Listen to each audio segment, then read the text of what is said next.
Բարձրարժեք կոլաբրի, բրոկոլի կամ քեյլ ցանելը մեր գյուղացիներին սովորեցրած օրգանիկ մշակման հարցում էական աջակցություն ցուցաբերած, նաև ֆրանսիական բլանշ ցեղատեսակի ոչխարներին Հայաստան ներկրած Գայա ծրագիրն ավարտում է գործունեությունն այստեղ։ Պտղաբուծությունից մինչև խոտաբույսեր ու մանր եղջերավոր 5 արժեշղթայում 5 տարում Եվրամիությունն ու Ավստրիական զարգացման համագործակցությունը միասին 13.3 միլիոն եվրոյի ներդրում են արել։ Ծրագրի փակման պաշտոնական միջոցառմանը հաշվետվություն ներկայացրեց թիմի ղեկավար Պասկալ Բոկերսը։ Աջակցության մեկ այլ բաղադրիչով կադրերի վերապատրաստման ու ժամանակակից սարքավորումների ձեռքբերմամբ ուժեղացվել են ոլորտի քոլեջ ուսումնարաններն ու դաշտը վերահսկող պետական կառույցները։ Սննդի տեսչությունը դրանցից մեկն է։ Մշակվել եւ ներդրվել են մուլտիմեթոդներ շուրջ 100 տեսակի պեստիցիդների մնացորդների հայտնաբերման համար։ Ցորեն գարու բերքատու սորտեր են բերել Սլովակիայից փորձարկում են, նաև իրենք են լաբորատոր կարողությունները հզորացրել։ Հաշվետվությունների շարքը շարունակեցին Սերմերի հանրապետական կենտրոնից։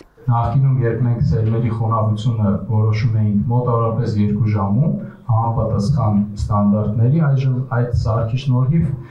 սերմի խոնավությունը կարողանում ենք որոշել 3-ից 5 րոպեում։ Գայան գյուղատնտեսության ոլորտում Եվրամիության ամենախոշոր ծրագիրն է Հայաստանում հիմնական թիրախը երկրի հյուսիսային Տավուշ, Լոռի, Շիրակ 3 մարզերում այգետերերին ու ֆերմերներին հատկապես կանանց կայուն եկամտի աղբյուրով ապահովելը։ Զուգահեռ նաև մաքուր օրգանիկ արտադրություններ են բացվել։ Բոլորն էլ լավ նախադեպ են համահունչ agrarային ոլորտը զարգացնելու պետության ռազմավարությանը, ասում է էկոնոմիկայի նախարարության պատվիրակը։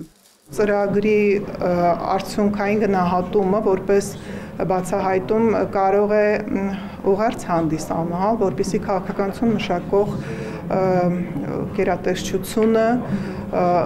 իր հետագա վերանայումներում օրգանական հատվածը ևս դիտարկի որպես առաջնահերթություն եւ ապահովի համապատասխան ֆինանսավորումը, որը հավելյալ կայունություն կհաղորդի